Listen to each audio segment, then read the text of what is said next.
Turn into lowest downwind. Cessna over the threshold, coming up on the white dot, at or beyond the white dot, left turn first available. I got a high wind coming up on about a half-mile final, clear to land at or beyond. Traffic on the left face, you're following a Cessna down, low off your left. Square it up just a little bit, and then we're going to get you in. Start your descent, though. Start your descent on the base. Traffic on final, give me follow on base. Base traffic, start turning toward the numbers now. High wing coming up on quarter-mile final, take it all the way down to the green. Cessna taxiing on the green, expedite down to the next hard surface. Get me some speed, there you go, go, go, go, go fast.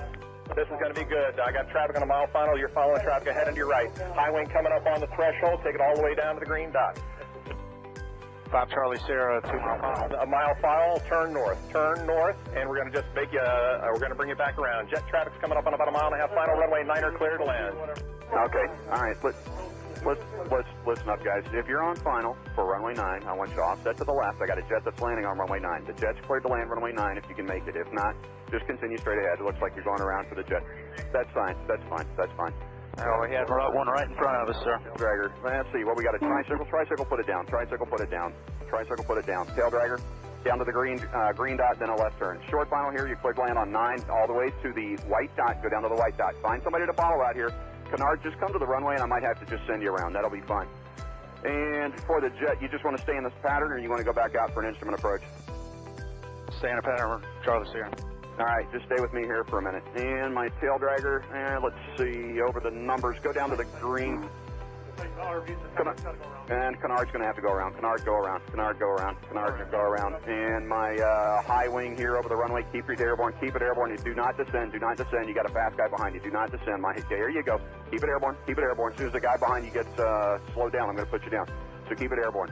The one that just passed the white dot, make a left turn on the hard surface. All right, my high wing tail dragger, you can put it down now. You can put it down now. And Charlie Sierra, let me get you about a mile off. Let's see, Charlie Sierra, lost. There you are. Make a left-hand turn. I'll try to resequence you here on the downwinds. We'll see how it looks. Short final, you're clear to land runway 9 on the white dot. Clear to land on the white dot. There you go. And the tricycle left on the hard surface and follow the flagman. Welcome. Thanks for being part of the show. And let's see, just find somebody to follow out follow on the final. And as you get close to the runway, if it's not going to work, we're going to send you around and then try to resequence you. Now, who else got sent around that's not back on the downwind? The Canard? Yeah, Canard. All right, Canard, there's a Gulfstream up there that went around too. I just lost sight of him, but you're going to make kind of a left-hand turn and stay low. I think Charlie Sierra, what's your altitude? 3,200. Okay, that'll be fine. Just maintain VFR. I don't know what else is up there above you. Probably most everybody's down here, so just make a left-hand turn. We'll try to get you back here. Canard's got the jet in sight. Okay, the RV, maybe an RV-10, whatever, here on final. Keep your speed up and go all the way down to the, aim for the green dot for me. Actually, keep your speed up. There's a guy behind you. Aim for the green dot, and I'm sure that's plenty of room for you to land on runway 9. You're clear to land on runway 9. Number 2, you're going to go down to the white dot. Follow the white dot. Actually, you know what? That's 1,500 feet. You're going to land at the white dot. The spacing looks adequate here. 2 guys on final. You're kind of tight there. Keep each other in sight, and you're going to aim for the white dot. If it's not going to work, we'll come up with a plan B. We might have to send you around. The second guy behind you out there in about a 2-mile final. Are you slow enough to be able to follow that guy in front of you? You need to go around. Yeah, I can follow. Well, I probably shouldn't ask that because I had about 5 guys answer me, so I should know better than that. After 35 years, you would think, right? All right, so let me see. The guy who's number 1, it's number 1. What kind of airplane is he? An RV type. All right, RV type. Keep it airborne for me. Keep it airborne. And I got a fast guy behind you. The number 2 guy over the trees there. Go ahead and put it down on the numbers. Put it down on the numbers. My first guy just coming up on the numbers at the over the grass at the numbers. I want you to keep it. T-minus 1 minute and counting. Hello.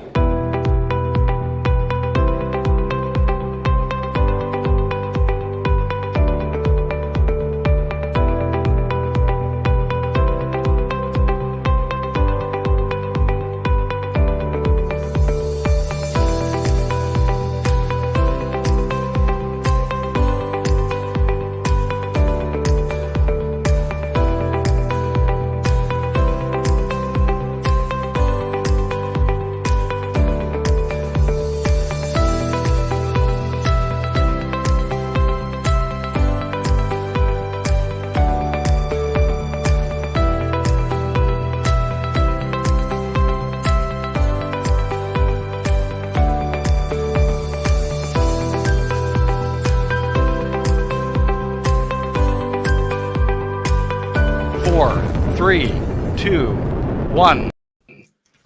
Hello. Hello, and welcome to this special Jubilee edition live stream 1 day early, just because Her Majesty is going to be on the balcony doing stuff tomorrow, and we thought by the time we go live tomorrow night, everyone will be drunk and lighting their beacons and washing their Union Jack undies and stuff like that. So, first things first, you will notice that Johnny's not here. Johnny's gone somewhere else doing something else. Friday tomorrow? Huh? No, people are confused. People think it's Thursday night. Oh, don't mess with my head. And I was on track there. Johnny's not here. Simon is here. Simon is being Johnny. And we all tried to do our best on shirts, although I've got a bit of a conservative one. Dave, I think, has won, and Ed clearly needs to get some colour in his wardrobe. That's it. I'm not playing. All my wardrobe's black and grey. So we'll all be down at Primark next time. There's a Secret Santa for Ed, I think, is the next thing. So anyway, so that's good. And even better news is we can see him, but you can't. Mac Rutherford is in the green room waiting to talk to us. So hello, Mac. Look forward to talking to you in a bit. It's great to have you on. So that is brilliant. Let's move on and say thank you to our sponsor, SkyDemon. Thank you, SkyDemon. Without you, it wouldn't be possible. Certainly not to this high level of professionalism that we at least aspire to, as it were. Tonight's video is actually the first in a 3-part series. You can kind of see them all individually, but tonight it's all about arriving at an airfield and the kind of stuff you get there. And even though I use SkyDemon all the time, I didn't actually know this one. It's a bit embarrassing, but there you go. So tell me whether you knew it or not. Here you go, a SkyDemon tip tonight.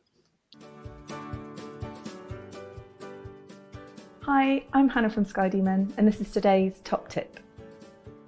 When you're getting close to your planned destination, the Make Approach button will appear in the bottom right-hand corner of the screen.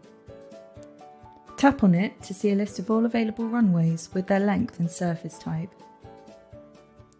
Select the runway you're going to use, then choose the circuit direction and the join type. In this example, SkyDemon already knows that runway 13 is a right-hand circuit as it's highlighted in green. We'll choose a standard overhead join. The circuits for the other runways are now hidden, and we can clearly see the circuit we need without the extra clutter, and we get a handy arrow for guidance on where to join. You can also bring up these approach options by tapping on the extended runway centre lines on the map. For more information on using SkyDemon, take a look at our user guide, which you can access from our website.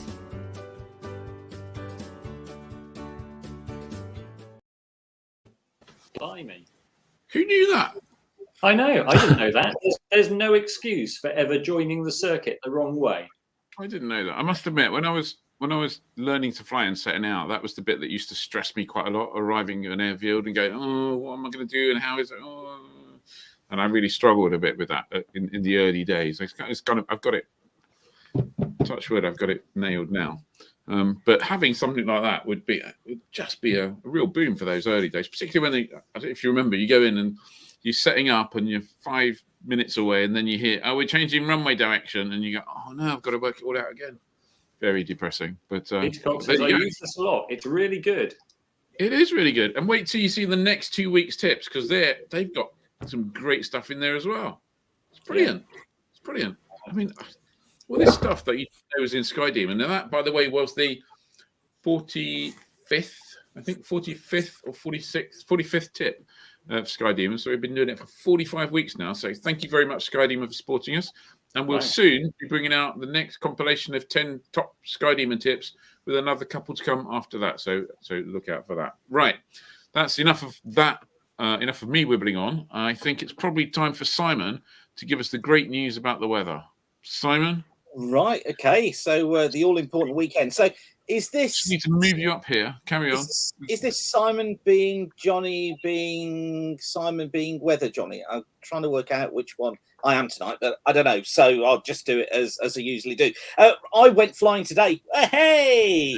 First time post-COVID. Actually got in the air. Didn't plan to do it, but got down there and couldn't resist. So thanks for dragging me up in the air, Darren. I really appreciate it. So this was a shot that we took actually just looking westwards over Shropshire. And I wanted to show you this because this is a real weather anorak moment. This doesn't happen very often. So we're almost at kind of cloud base level here, looking towards a shower. There was a shower just falling from the base of the cloud here. But can you see what's happened? Can you just see that sort of semicircle, that arc there that's in the cloud. So that's evaporation taking place at the cloud base as the cloud was falling, and it was actually collapsing in on itself. What about that? I know you're not excited about that, but trust me, that is just a phenomenon. So that was great to see. So yeah, what a fantastic flight. And actually, it was quite smooth up there today. And I put my hand on my heart and say it was a lot smoother than I expected it to be as well. So fantastic flight. Anyway, this is the forecast for the all-important bank holiday weekend. This is how things look for Thursday. I've got to say, actually, the forecast through the weekend is, what's the technical term? A bit of a so-and-so.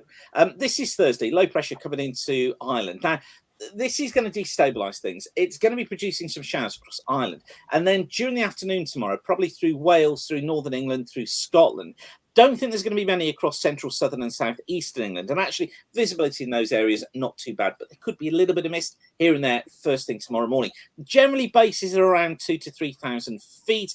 But as this feature comes into Northern Ireland later, those bases lower. Tops typically 10,000 to 12,000 feet, but could be an odd one, perhaps punching up to about 15,000 feet. It's not bad Thursday, light winds. Now, this is Friday. Remnants of that low left as just this little trough. So a trough is an area where showers gather together and you get heavier showers. You see that there coming across Eastern Ireland, getting into Western Wales, Northwest England, parts of Southwest England. So as that moves slowly eastwards during the course of the day, so it's going to trigger off some really heavy showers, I think, running from Wales through Northern England, some thunderstorms there.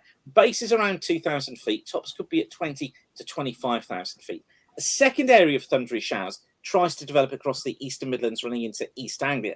Their bases 2,000 to 3,000 feet in the showers, tops again about 20,000 feet. But although that sounds a bit of a horror story to you, actually I think you're going to be able to see around most of them in the east. It's those out towards the west that I'm most worried about. But as with all of this weekend, just check the forecast really carefully on the morning before you fly, because this could change.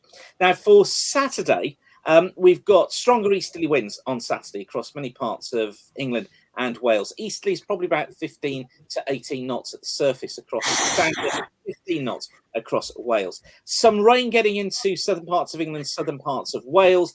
Bases there probably around about 1,500 to 2,000 feet, but could lower as the rain comes in. Once you're the Midlands northwards, that's where we get the best of the conditions, bases 3,000 to 4,000 feet and above. So deteriorating across the far south of England during Saturday. And then on Sunday, thundery rain, I'm afraid, looks like affecting East Anglia, South East England, Southern England, parts of Southern Wales. Visibility reduced, bases could be below 1,000 feet in the south, but Northern Midlands, northwards, North England, Scotland and Ireland looking much better. Bases there probably 4,000 to 5,000 feet and fair conditions overall. But like I say, I've got to put a massive caveat over this one.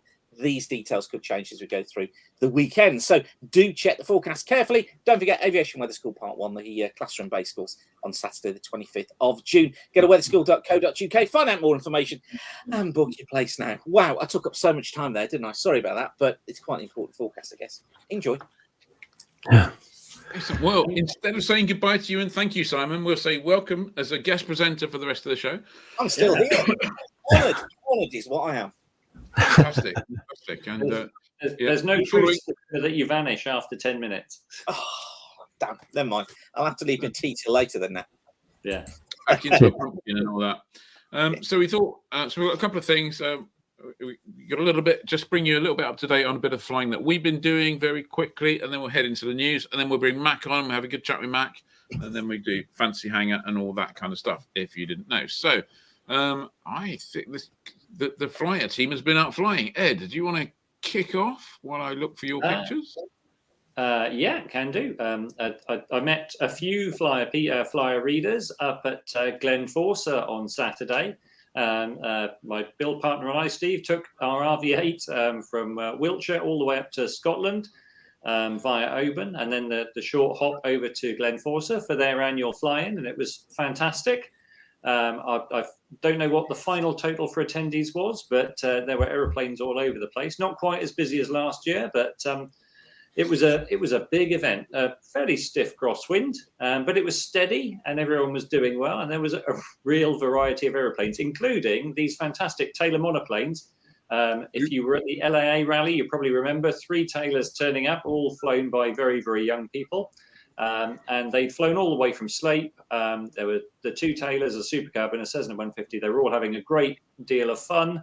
And I think the round trip from Sleip, I think, was something like 17 hours flying. So just proof that you don't need a very expensive aeroplane to have an awful lot of fun. So well done to them. But yeah, no, tremendous day and great to see so many people. So talking of quick airplanes and slow airplanes, how long, if it took them that long, how long did it take you to get there from Wiltshire? I think it was about 2 hours 15 going up and 2 hours from Mull direct back towards Wick. We had tailwind, 170 knots coming home. So that's not too shabby, is it? No. Yeah. Very good. It's the one time when RV speed is useful. Well, actually, a bit more than that. I did a quick bit of flying. This is a picture from yesterday. I'm sure you won't need too many clues to figure out where that was in the 182. But the whole point of it was we were off to go and fly this Diamond DA50, which was one of Ed's picks from yesterday. Stunning cloudscape. Nice picture, Ed. Thank you. It's almost like I know what I'm doing. I know. There's another one.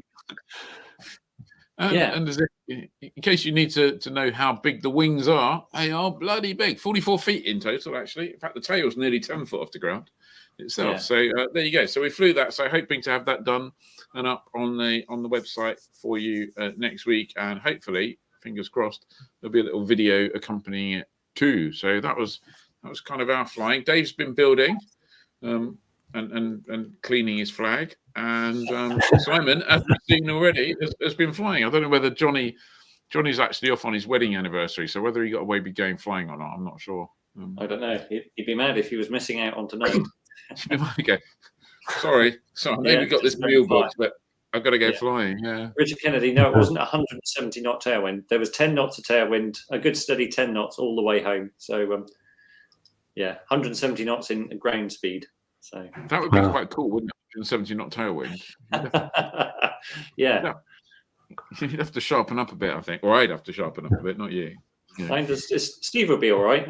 He's used to that sort of speed. So yeah, but oh god, that must be quite tough. Anyway, should we move on to some news?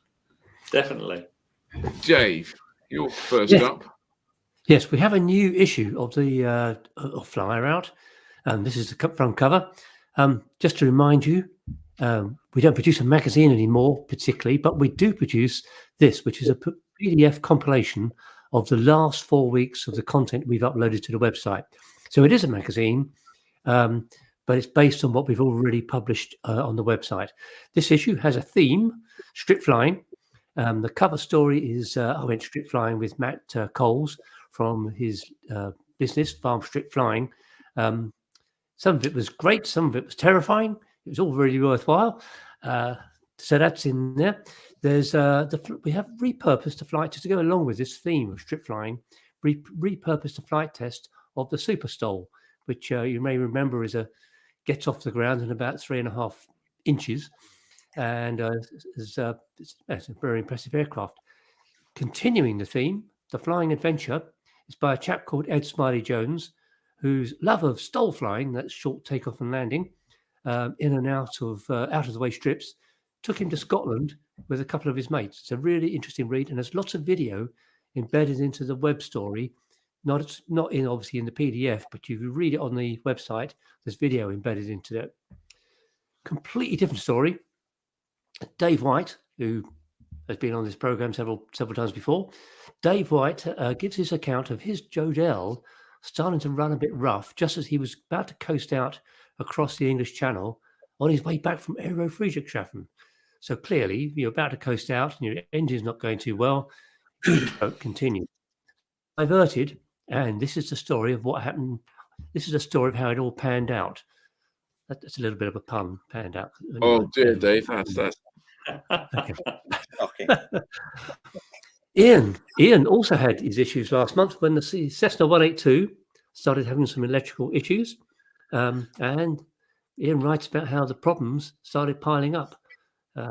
It's a good, interesting read.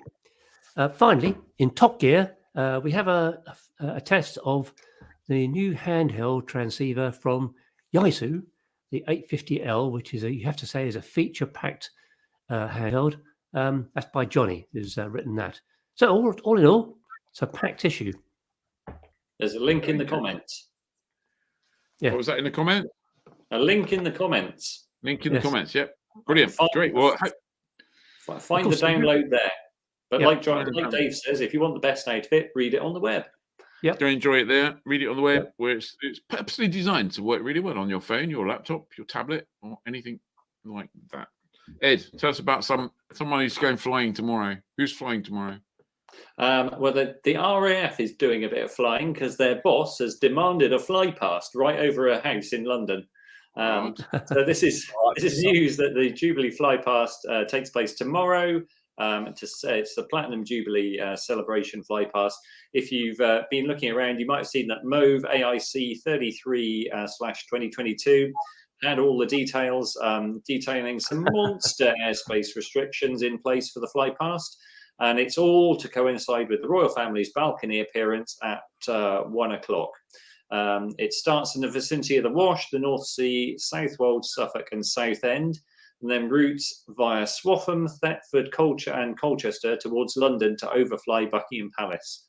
The front of the formation is due to appear over London around 12:40, passing overhead between then and 1:15. And then they head out to the south and west of the London CTA, over Kent, Surrey, Berkshire, Buckinghamshire and Oxfordshire, Gloucestershire and Wales. This is really a massive bit of space that's used up, and be sure to check all the charts if you're flying, because some of it's up to 17,500 feet, isn't it? Surface to 17,500, and you really don't want to get caught in there. So one thing is for sure: stay clear. Stay clear. And if you do get caught, you do get prosecuted. Why don't you write it up as a story? It'd be a great thing on the web, but probably best you just don't, I think. I'm guessing if you infringe that on the Queen's Jubilee, then she is going to send you a telegram, and it won't be a good one. No, you probably just... I'm not even going to say what I was going to say then, because that wouldn't be in the spirit of the Jubilee weekend. So stop it, Ian. A stay in the tower, sponsored by Her Majesty, endorsed by the CAA. Absolutely. Yeah. Right. So check that. What's next story? Next story is the air racing thing at Goodwood on the 10th of July, 2022. This is kind of like taking over where Red Bull left off, except it's cancelled. Yes. Not on anymore. Not going to take place. That's just the Goodwood one, as far as we know. Reasons quoted are logistics. Whether that's logistics, we couldn't ship enough stuff around the world because the world's in crisis as far as shipping is concerned, whether it's logistics because there were not enough containers full of money to pay for everything that we needed to do, who knows? But whatever it was, it's not on. So don't be going to Goodwood in July expecting to see an air race. I think I looked at the website earlier and it's still planned to take place in Jakarta, Malaysia, and Australia. Somewhere else I can't quite... Australia, there you go, Australia, that'll be it. That's in, I think, September, October, November time. So we'll hopefully, fingers crossed, that will take place and it'll be back in the UK sometime next year, hopefully. So there you go. There, Dave, you got the next one. Yes, John Milner. It's like I may have made that bit up. I don't think she demanded a fly past. I'm sure she's like, oh, that's very kind of you to offer to do that. She's probably standing there going, how much does all this fuel cost? Yes. Yeah, they're doing this for fun, aren't they? Yeah. Instantly, I filled up. Can anyone beat this? When I didn't fill up, I couldn't afford to fill up. Blimey, I stuck in some fuel yesterday. £2.48. Oh, that's quite expensive. £2.48 a litre. Who can be that? Heard that pilots found out about Goodwood when the public did. Not ideal. Yeah. No, that's even more expensive than fleet services on the M3. No, I never go to that service station anymore because I think it's quite possibly the worst. You've got issues if you're buying avgas from fleet services on the M3.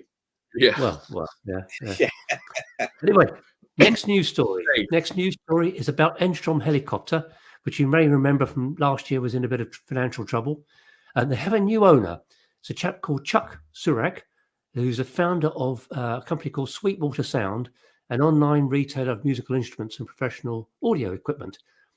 Surak's Chuck's involvement with Henstrom actually dates back to 2008, when he learned to fly the helicopters, and even before he got his license, he bought an Henstrom 480B. He says one of the first tasks is to deliver new spare parts to existing customers whose aircraft are AOG. Maybe his aircraft is one of those. Anyway, Matt Frankel, the president and CEO of Henstrom, said earlier this year, it looked as if a company called Midtex Aviation was going to step in and buy Henstrom. But when they had unexpected problems securing the funding, Chuck was able to step in and save the company. Sorry, carry on, Ed. Yeah, so basically, Henstrom owner buys company to get spare part. That's it, yeah. And what a cool name, Sweetwater Sound. If you're going to buy a company, you've got to be Sweetwater Sound, haven't you? Fantastic. Yeah. No, it is a cool name, Sweetwater Sound, and it's clearly a very successful business selling mail order musical instruments and stuff. My only comment is, and I mean, obviously I've seen them before, and it's an unpopular comment, and people won't thank me for it, but isn't that ugly? It's that some models of Henstrom are not lookers. I'll give you that. There are some of the more modern ones though are much better looking. Mm-hmm. That one's just ugly. Shirt, but I don't think it looks that bad. Yeah, but you went out and bought that shirt, Simon. You know how to hurt a man, don't you? Right, it's been lovely joining you. Okay. Well, let's beauty's in the eye of the beholder and all that. Ed, tell us about some free money for which we don't have a picture. Free money for some free flying. There's news that the Vintage Aircraft Club has launched their 2022 Tailwheel Scholarship. Applications for the VAC Liz Inwood Tail Dragger Scholarship for 2022 open today to PPL license holders aged under 35. The successful recipient will receive 5 hours of flying to assist them in transitioning from flying nosewheel aircraft to tailwheel heritage types. You'll need to be a holder of a current PPL, MPL, or LAPL with 100 hours total flying time and at least 50 hours that are in pilot command at the time of application. Forms are available on the Vintage Aircraft Club's website, and you've got 2 months to apply, as closing date for applications is on Saturday, the 30th of July. And the winner will be announced at the Light Aircraft Association's Grassroots Fly-In at Popham beginning of September. I'll stick a link in the comments. So we won't find out at the LAA rally. We'll find out at the Grassroots Fly-In. Grassroots Fly-In. Yeah. There we go. There's a link. Yeah. Free money. So if you know a young person who needs to fly tailwheel, that's a good opportunity. It's a great opportunity. Go and get a good 5 hours. That would be really, really valuable. Do that. Okay, quick story coming up from me. Mainly quick because I haven't read all the details, and partly because I didn't think it was that interesting, actually, as far as stories go. There you go, Cotswold Airport. Recognise that? Kemble? Yeah, well, they've done some deal, and they've linked up with a polo tournament locally. So I guess you can fly your polo chucker thing, horses in and stuff like that, and go and watch it. Or is there more to it than that? Does anyone know the actual story? I like polos. Is that the Mint? Yes, definitely. It's the polo fly-in. Aviate's closed, the restaurant, but we've got free polos for everybody. Come away feeling fresher. That's it, yes. Pay your landing fee with mints. So if you like your polo and you want to go and watch it, look at the new story on the Flyer website because it'll have more information about it than I've got. Yeah, to be fair, if you're into your polo, Kemble is not far away from the prestigious Beaufort Polo Club, I believe. So that might be to what it's to do with. Probably, yeah. Okay. There's a bunch of friends from the village here who go and watch polo every year. They don't particularly like polo, I don't think. They just find it a very good social occasion and a good excuse to have a designated driver, some fancy picnic, and lots of champagne. Yeah. So, not that good if you're going to fly in, but not that bad otherwise, I guess. I like Nick Allen's thinking next week, the Mint Imperial fly-in. Jolly good. Dave, you got the next story? Yes, Airability. They're recruiting. They're looking for a sales and marketing lead for the Grob 109 Able aircraft that they've taken on. It's being remanufactured through what they call Project Able. Profits from the sales of the aircraft support the operation's variability. This person is a key person because they will be looking after all marketing and sales activities, looking after customer relations, management of what they call the sales pipeline. I have no idea what that means. Liaison with key partners called GROB and Southern Sailplanes. The job is actually expected to be part-time at first, 2 days a week. It may grow. If you're interested, apply by the 10th of June to Airability's energetic boss, Mike Miller-Smith. Absolutely, yeah. It sounds like for someone who's really into that kind of thing, who could get really passionate about selling those motor gliders. Sorry, I think that'd be a great couple of days a week, and it's good idea. Oh no. We're sorry, and we can't be sued for retina damage. Yeah, no, sorry, it wasn't our fault. Turn your monitor down. Ed, you got the next 2 stories. 2 stories? Yeah. I'll give you a hint as you get there. That's true, I do. Yeah, you're right. It's free landing time. So if you're a Flyer Club member, and if you're not, then join now, as it's the best value you'll find in flying, because right now it's £30 and will be much more soon. So if you're a Flyer Club member, then your free landings for the month for June are available. Pick from Perth, Sherburn, Peterborough, Simpson, and Weston in Ireland.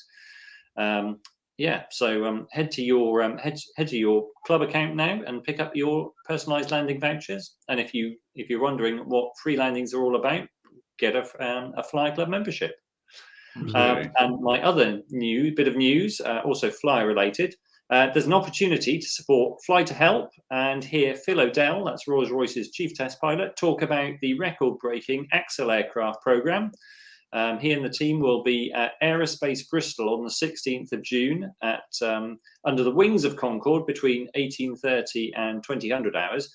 And the great news is we're going to run a live stream at the same time, aren't we? And the events and I think the opportunity is going to be live streamed too.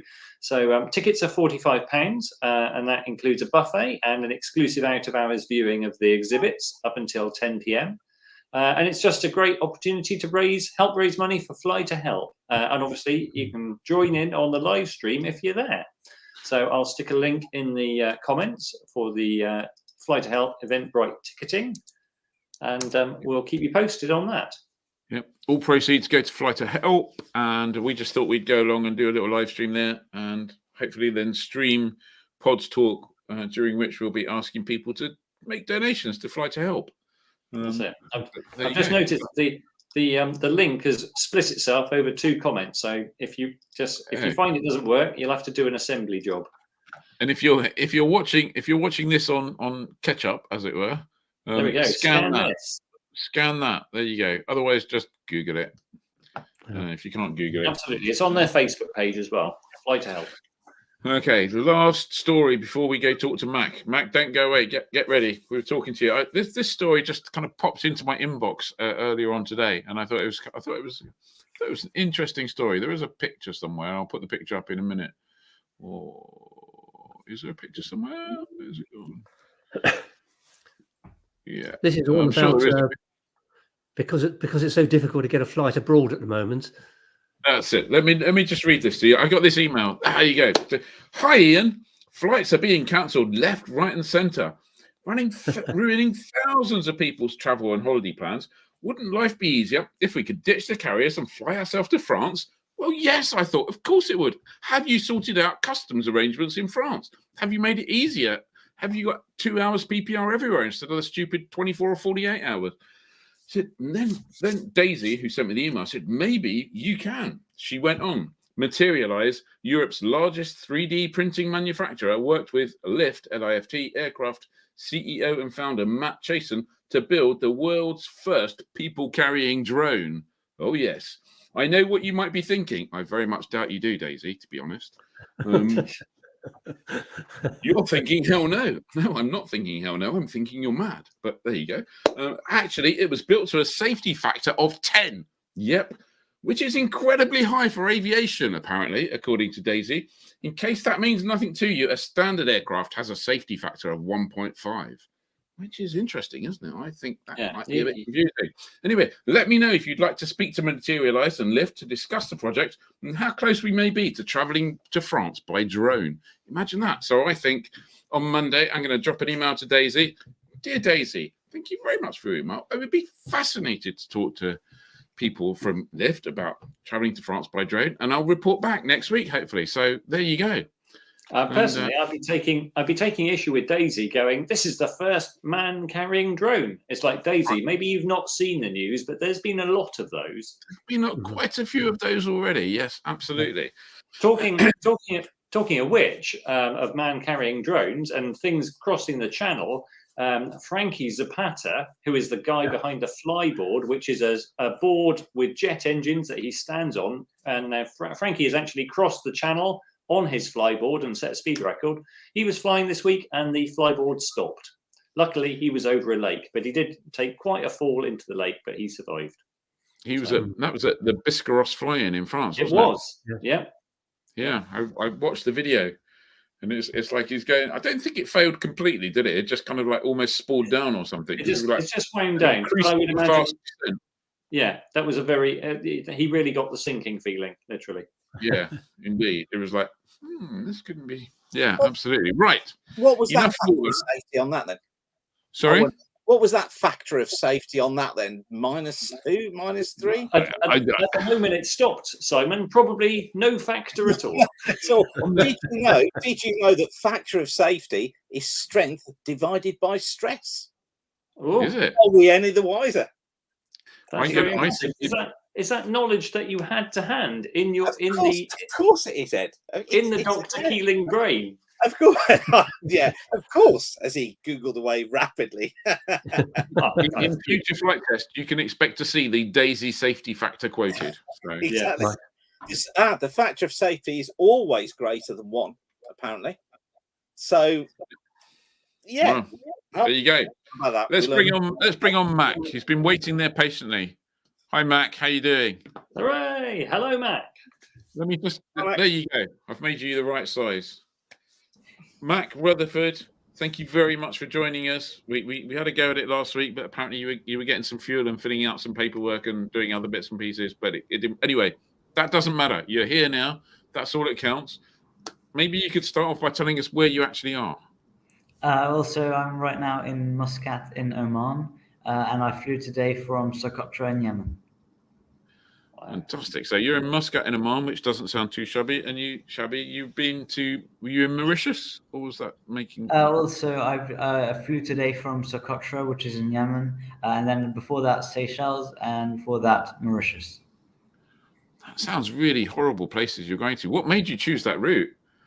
Also, actually, Socotra is safe. It's not at all in the civil war, but basically the closest thing from Seychelles north, apart from Somalia, is this small island called Socotra. And since it's completely safe, I decided to go there. Good move. So, winding the clock back, you're obviously, I can't believe anyone doesn't know, but just in case anyone doesn't know, Mac is Zara's younger brother. Zara completed her trip earlier on this year, and Mac set off. There was a bit of a delay, I believe. We went through a few weeks where we had a question on news, which is, where's Mac? We were trying to update people. And then the answer was Heraklion for quite a while. Yeah. So I was stuck in. So it was a really annoying reason. So basically, the French, because my airplane is registered in France. So the French wanted a piece of paper. But it had to be the original piece, which of course I had with me. So I had to send it over to France, and of course they lose the piece of paper, and it takes time. And then the French don't work on weekends, and then things like this. And then finally it all gets done, but then we're waiting for the Egyptian permit because it's expired. So it just keeps going on, and it ends up taking a month. So yeah, but I'm going now, so I'm happy. Fantastic. So how old were you when you set off? 16. And when are you 17? 21st of June, so a little under a month. Okay. And in order to get the record, you need to be. How old was Travis? Was he 18 or 19? I can't remember when he finished. Yeah, about 18 and a half, somewhere like 18 that. So I have quite a lot of time anyway. You've got ages, haven't you? Or are you due to go back to college or school or something at the end of the summer holidays? Or yeah, well, so I'll have to catch up on school that I've missed over the summer holidays, and then I'll go back to school for my final year afterwards. Okay, so how's it been so far? Yeah, it's been really nice. Ever since Heraclidon, I've been able to go really quite fast, which has been quite nice without any major delays. Some of the highlights are probably Sahara Desert, Kenya, and maybe a few islands.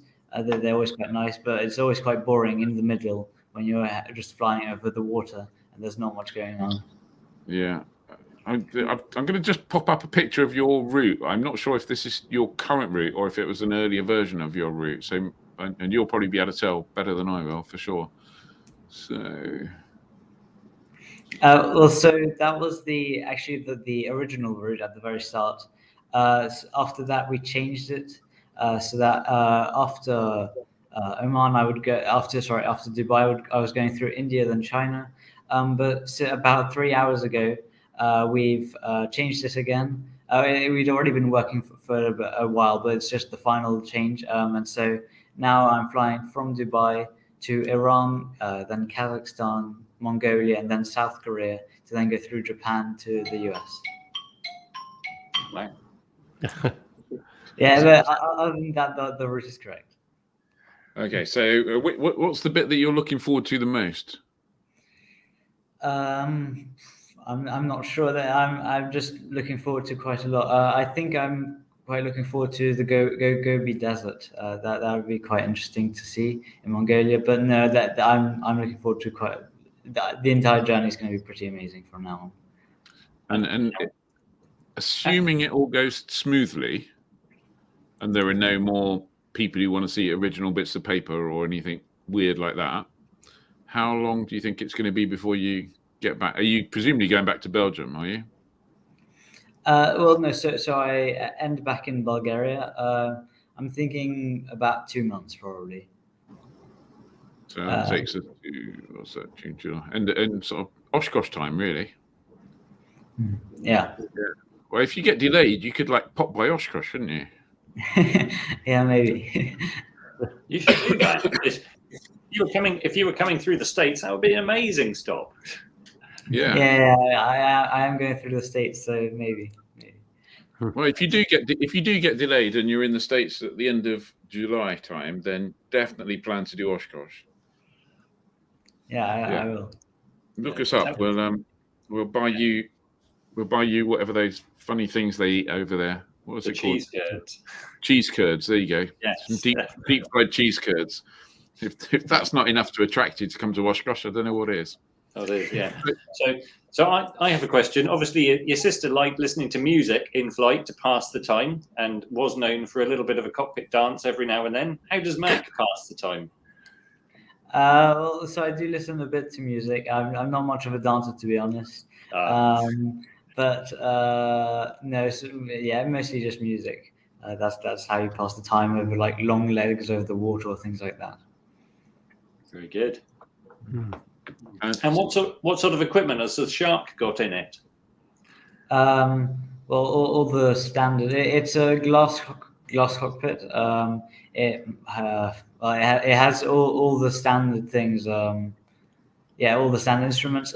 We have added an extra fuel tank called Turtle Pack, which means I double the amount of fuel I can hold, which means I can do the very long flights, up to about 10 hours. And so without the extra tank, I wouldn't have been able to do the last flights because it only does about 5.5 hours without it. But my last flight was about 8 hours. I really it's definitely an important addition to my plane. I was going to say, yeah. There's a little tip here for you from Jonathan Holland, by the way, which is spend a year in Mauritius, then chug home. You'll still beat Travis, and you'll have a blast. Well, I've already gone through Mauritius, so unfortunately, I missed out on that. Too late. Okay. Back to the flying. Was your longest flight so far 8 hours? Yes, it was from Seychelles to Socotra. So that's a pretty and no mechanical issues along the way. No change of engine note or anything like that. No.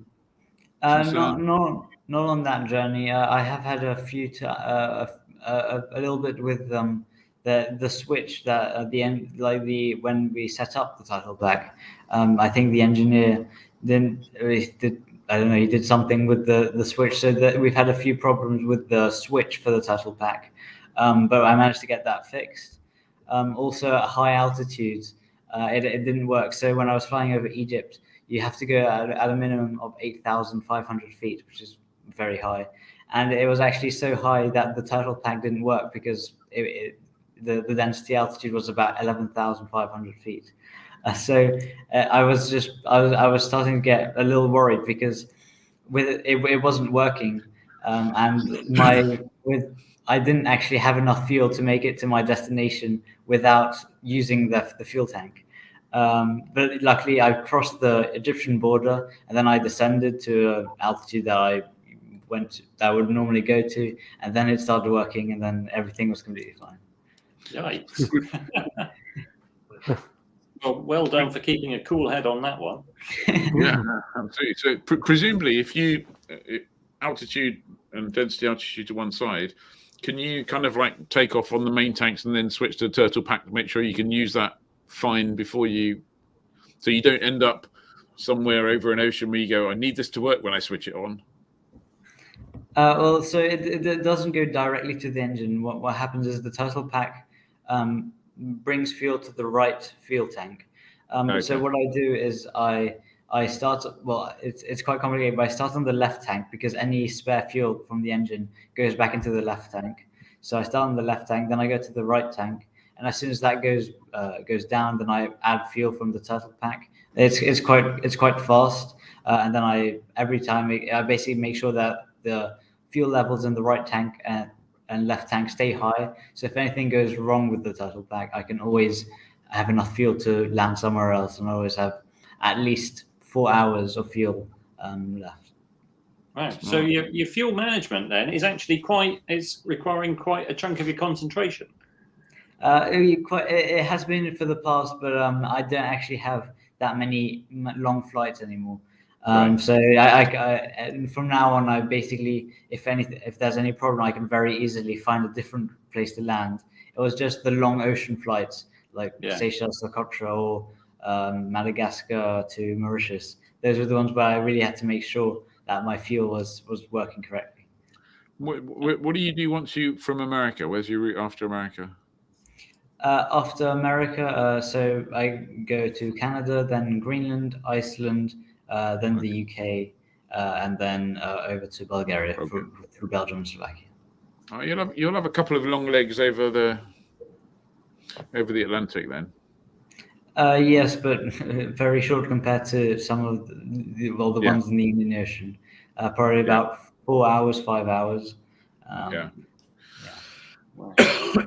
Cool. So what's been the most challenging thing so far then? I had quite bad visibility in Sudan. I remember I was flying towards Khartoum, and I think I listened into the 80s or something like that. No, the controller called up, and because I was flying VFR, and there must have been something wrong with the META, because when he called and he said, "Are you sure you want to land here? Visibility 500 meters." So I started getting a little worried there.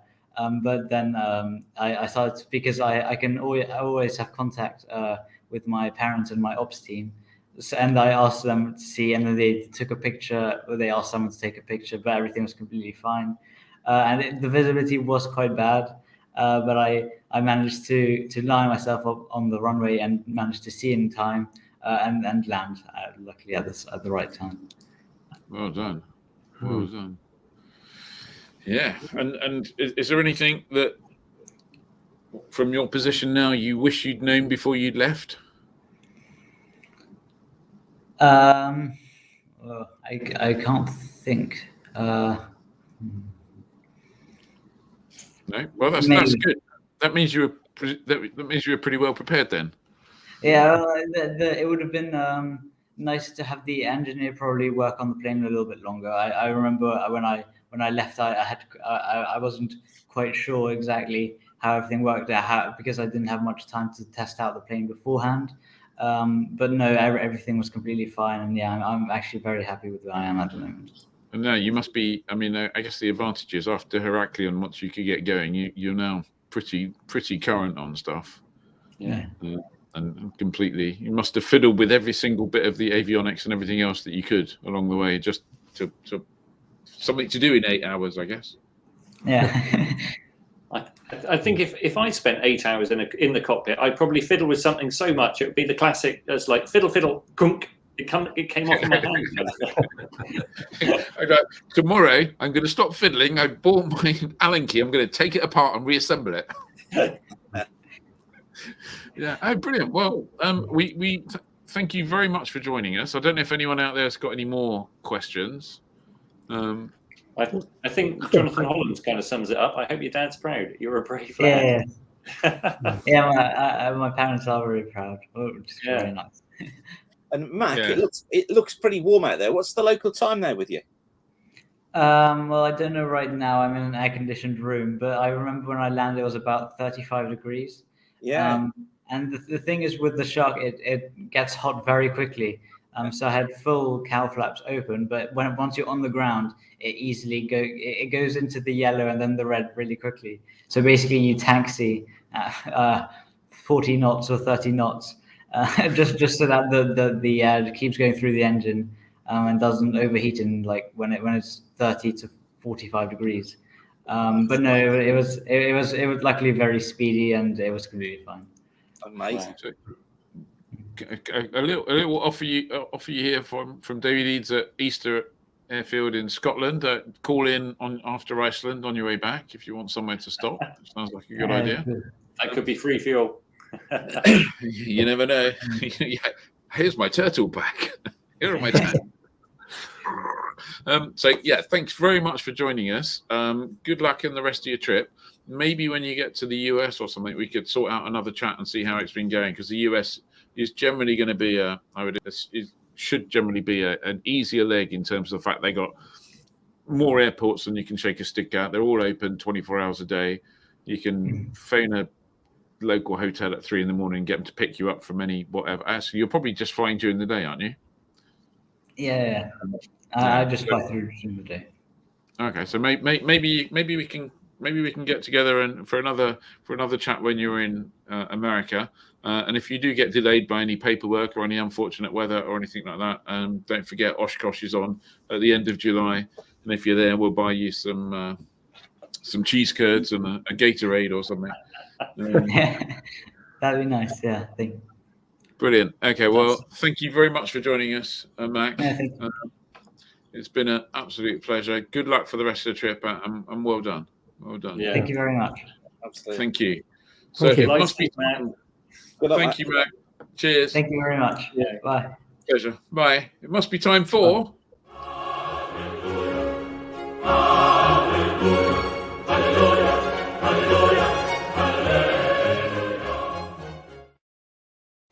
My God, he's cool as a cucumber, isn't he? That's amazing. Yeah, absolutely. It's a fascinating story, isn't it? I mean, I like the way you go, oh yeah, no, that was Madagascar to Mauritius to Muscat. Yeah. Yeah. Not bad places beginning with M is the theme, I think, so far. That's it, yeah. And you know, us average PPLs, a long leg is like, that it's nearly an hour. Yeah. Yeah. I love the way. Like, 7 or 8 hours. I love the way he said, I'm just going to drop down from Iceland through the UK and then back to Bulgaria, as you do. Yeah. Yeah, into Lidl for some sweets. Yeah. Well, I was thinking when he said it, I might do that at the weekend myself then. That's it, yeah. And in the meantime, I'm just managing. You know, I might run out of fuel because the fuel transfer thing might not work at this altitude, but that's okay. It'll be fine. Very, very, very just nice, measured attitude. Very impressive. As Richard Kennedy says, "Well done, Mac. Brilliant stuff." Absolutely. Yeah, it is impressive, and assuming Mac completes it and gets the world record, apart from anything to do with the world record, which is another subject entirely. Just the experience, to go through that experience at sort of 16, 17 years old must be just amazing. Outstanding. And I saw a post from a social media post from Zara this week, and she was at, it was last week. She was at eBase, and obviously an invited guest, and she was meeting Martina Navratilova, the tennis star who recently got her PPL. Brilliant. Well done, Martina. John, if Johnny's watching, Johnny, we want to get Martina Navratilova on the live stream. That's it. On the live stream. Anyway, there was some news, probably the most important news from this week that we didn't have in the news, and that's that Amanda Stubbs soloed this week. So I think a big live stream congratulations for soloing, Amanda. You're well on the way, and you'll have your license before you know it. Absolutely. That whole first solo thing is just such, as Simon will know, is probably the most recent one. It's just such an important milestone, isn't it? It does change everything. Yeah, absolutely. It's just so, brilliant. Well done, Amanda. Well done, Amanda. Well done, Amanda. Anyway, yes, well done, Amanda. But it's time for Fantasy Hangar. And so this week, inspired by the release of two great aviation films last week, that's Lancaster and Top Gun, we thought we'd pick a favourite film to show on a movie night at our respective fantasy hangars. So you're in there, and then you've got all these great aeroplanes that we picked over the years, and it's the classic comfy sofas, big screen. What film are we going to show? So who's first? I'm going to be brave and go first on this fantasy hangar. And I think you might be brave going first and have a winning choice. Yes. Well, there's some good choices, but I'm going to go. So it's kind of not a film in traditional sense. It's 1/6 Right. It's a film made by a guy called Brian Terwilliger, and it's all about one particular runway, 1/6 Right at Van Nuys. At one point, it was probably the busiest general aviation runway in the world. It might still be the busiest general aviation airfield in the world. Certainly, Van Nuys was, and probably still is. It's the whole film that's kind of put together in absolute beautiful, stunning quality, and it's got some fantastic shots of all sorts of aircraft. It had a really good musical score. When it was being filmed and edited, the flyer was on a trip in Los Angeles at the time. We bumped into Brian and had a good chat with him, and he told us, and effectively he kind of just made this film happen by force of character, really, by going to people like Clay Lacey and asking them to help out, and he effectively got an awful lot of people to supply an awful lot of stuff and delivered an absolutely fantastic film. It's one of those things, one of those films that you can't watch. It's a documentary, really. You can't watch that film and not go and want to fly anywhere, and Van Nuys as well if you get a chance. So there you go. 1/6 Right, my favourite film, available on DVD. I think it was out in the cinema, but not anymore. Yeah, all the flying scenes in that, they're things that they're so immersive, they just draw you in, and it's a proper goosebumps moment. There's so many good things. I think there's the bit with there's a landing shot of Lacey's DC-3, and it just touches down. There's smoke off the tires, and it kicks up, and it comes off the wingtip vortices. It's just beautiful. It's and these weren't. This was all shot in the kind of pre-drone era. Yeah. Really. Yeah. So this was shot with big stabilized cameras hanging off of twin-engine helicopters and stuff like that. It was just absolutely beautiful film. If you haven't seen it, go see if you can download a DVD or buy a DVD or get a download or something like that. It's a great film. One to watch. Should we jump in with our guest Simon? Yes. Right, so I've chosen. I mean, the obvious ones are in there, which no doubt others will mention. But one of the best films I've seen that's linked to weather, and it's got to be linked to weather, hasn't it? Is The Aeronauts. So The Aeronauts was a film that was out. It must have been a couple of years ago now, and this is about a guy called James Glaisher.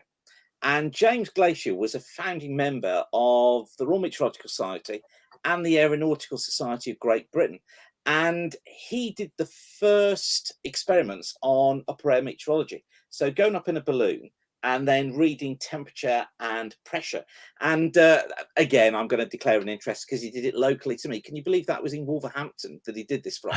And he got up to 36,000 feet and he passed out.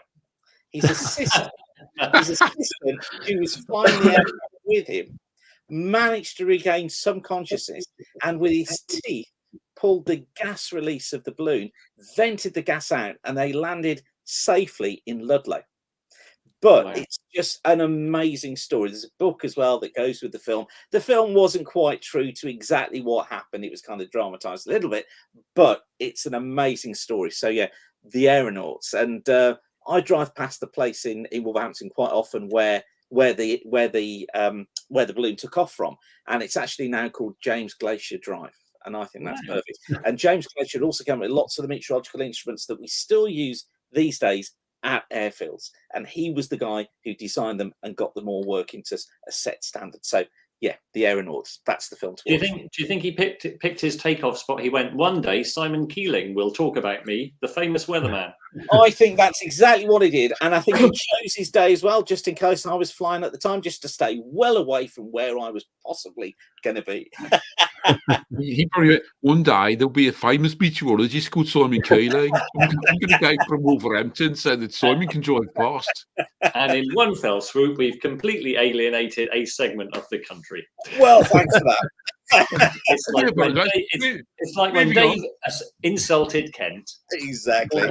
Can I just say as well, Ian, that was a Birmingham accent, not a Wolverhampton accent. Right, like there's a difference. Let's get it right.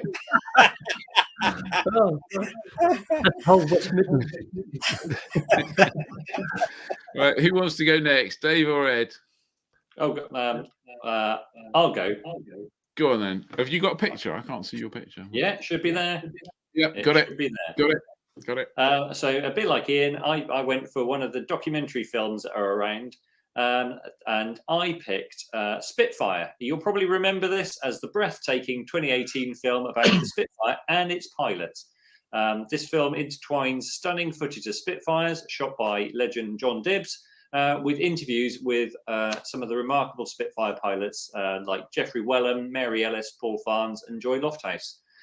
Watch it. I guarantee you it'll leave you totally in awe, both of the beauty of undoubtedly what is the nation's favourite warbird, but more so of the men and women who risked their lives for the country flying the aircraft during war. So, my personal note, it was the last film that I took my dad to watch. We used to go and watch aviation films, so he was not a regular cinema goer, but we'd go every time something came out, and that was the last thing that he and I went to watch. So it's got a special place in my heart, that one. I think that's a very strong contender there, Ed. Very strong. Dave, what have you got? Top that. Well, I'm probably going to struggle to top any of those, to be honest. But I have chosen a film called The Sound Barrier. The reason I've chosen this film is because it came out in the same year that the Queen became the monarch, became our Queen, 1952. So I think it has significance for that very reason. It's actually a pretty crap film, to be honest. It's a drama directed by David Lean, who's quite well known. It's a fictional story about attempts by aircraft designers and test pilots to break the sound barrier. And you may remember it if you've ever seen it. There's a crucial flight where the test pilot performs a counterintuitive action to maintain control of the aircraft and pull out of the dive to break the sound barrier. Chuck Yeager, who was actually the first person to break the sound barrier 5 years earlier, is reported to have said the action would have killed the test pilot and the whole film was total bollocks. He didn't say total bollocks, but baloney. He probably said baloney. Baloney. That's right. That's the word. Yeah. The aircraft in the film was actually a Supermarine 535 prototype. It played the role of the experimental Prometheus jet fighter, which is what they were trying to use. Yeah. Wow. And it was loosely based on the real life story of Geoffrey de Havilland, who lost his son when his son was flying an aeroplane. Yeah. So, and that submarine jet looks like a really potent piece of kit, but I believe it was that early generation of jet where it struggled to blow the skin off a rice pudding. So I'm just looking through. So there was a very so looking through the comments, we had a very early River Rock called it Ed Wins before it was even time. So that doesn't count. We should point out. Sorry, because there's someone in the comments has said Lancaster. We should point out that we gave ourselves a challenge because the films that came out last week were Lancaster and Top Gun. We weren't allowed to pick Lancaster and Top Gun, which we probably should have mentioned. Yeah. But there you go. Jane says, I remember the Magnificent Men in Their Flying Machines, great film, and Dam Busters, definitely. Always fantastic film. If you've, that's the film where there's the opening scene with the Catalina and two fishermen. Look for it on YouTube if you've not seen it. Andrea says, Ed, please choose Magnificent Men in Their Flying Machines. That was one I was considering, but I didn't. And for that, Kat says, Andrea, you would have won. Stuart Rue says, for the love of aviation, if you haven't seen it, check it out. It's on YouTube. What else have we got? Mark Albury says, Portia Rosso and The Wind Rises. They're both Japanese anime films. They are both works of art, and they are fantastic bits of the kind of alternative aviation films. Definitely worth watching. Mark's getting a couple of thumbs up from other viewers for that. Peter Griswold says Sky Fighters Chevaliers du Ciel for Flying for Fun, which features an Aronca C3. Martin Lusby says Dave wins. And it's all jumped around. Hang on, there we go. David E says the year Dave was born. Jonathan Holland says Dave. Oh no, he's crying with laughter. Dave doesn't win. Ian wins. Aviator Steve says The Right Stuff. Yeah, that is a great film. 1980, based on Tom Wolfe's 1983 book, I think it is, or the film is 1983. Anyway, it's an excellent film. Definitely, you need to see that. Dave wins for choosing the film with the stiffest upper lips. Andrea says Ed wins. Spitfire is a beautiful documentary. Yeah, it's lovely. Mike says movie loses, Dave wins. I thought Dave was going to choose Disney's Planes. I thought so too. Of the two I've seen, Dave and Ed wins, but I'll get back to you after I watch the other two. Dark Blue World, not heard of that, but that sounds like something I want to check out. Blue Max and Dam Busters are great. Ian wins. What about Star Wars? I'm not sure, Richard Kennedy, but I don't think anything in Star Wars needs a PPL. No, I don't think so either. No, but it is a good film. So. Yeah, I'm kind of surprised. I'm surprised there are not more votes for Aeronauts there. I think Simon did a pretty good, passionate job of describing that. Yeah, you go and watch it if you've not seen it. Yeah, go. No, I think people are maybe just not familiar with it, but it is. I think because people presume that you die. You go above 10,000 feet without oxygen and you die. And what these people proved is that you could spend an awful long time above 10,000 feet without oxygen and still survive. Yeah. And he lasted, I think, till he was about 94. So he didn't do too badly. Yeah. Nick Orchard, she said, Aeronauts sounds splendid. Excellent. It does. It does. Oh, I think River Rock says Simon wins. Yeah. Let's give Simon the honorary win and possible. I'm going to watch that film over the weekend. So okay, I don't need your pity. I don't need your. If you've grown up in Wolverhampton, your lungs can cope with anything, Ed. Aviator Steve, no, this is not how the game. You don't vote for yourself, Aviator Steve. That's not how it works.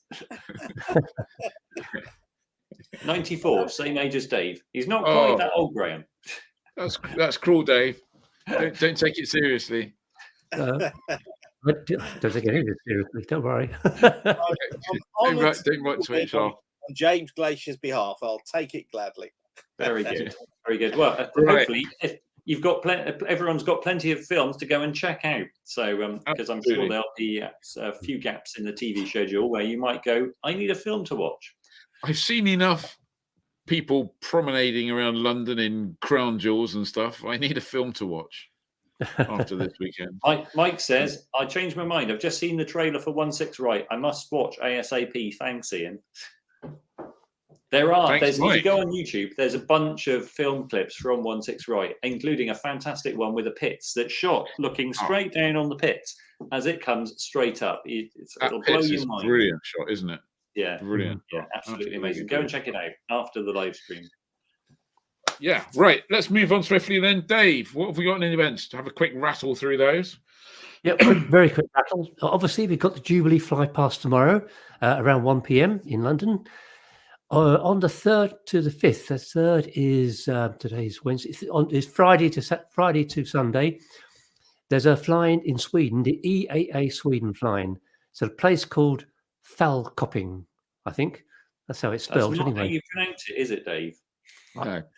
Well, how do you pronounce it, Ed? Because when we were discussing it on Slack, was it you put the pronunciation thing up, and it was something like Falköping, wasn't it? Yeah. Falköping. Yes. Okay. Quickly moving on. Compton on Saturday. Jubilee Vintage Saturday at Compton. This is their usual monthly thing on the first Saturday of the month, Vintage Saturday, but it's got a special Jubilee tinge to it this month. On Saturday and Sunday, there's something called the Fox Fest at Pittsford Airstrip. This is for no. Oh, it's postponed. Yes, yeah. News update, fresh in from Graham Park, who I know would have been attending. Fox Fest 22 postponed till next weekend. Right. I checked their website today and it was still there. Never mind. Sunday, Yak flying at Fenland, and on Sunday, the Jubilee Flying Circus at Shuttleworth, Old Warden. We good? Great. Thank you very much for that. Johnny's not here, so it's going to fall to me to say, please join the club. If you're not a member, why are you not a member? Come on. You get everything that we output, plus all the free landings. Cost you 30 quid a year. It will be going up soon. 30 quid a year for everything that we do. Not bad value, seriously. And you would be supporting us, and we would really appreciate it. So please jump on our website, join us, 30 quid a month. It'll be going up very soon, as soon as we get a couple of bits and pieces sorted out. So we can deliver you the proper experience on the forum as well as elsewhere. So join. Thank you very much for joining us. Have a great 4 days off. Enjoy the weather, such as it is. I think Simon said it was a little bit iffy, or at least variable. Check the weather forecast. Yeah, don't fly based on Simon's forecast here. Check it and make sure it updates. So have a great 4 days. Have a great Jubilee weekend. Enjoy lighting your beacons and all the rest of it. Thank you very much, everyone. Thank you very much, team. And we will see you all next Wednesday when things will return back to normal. We'll have the live stream extra on Wednesday and the live stream on Thursday. Yes. So I do believe that is it. Thanks, Ed. Fly safe, everyone. Cheers. Bye. Bye-bye.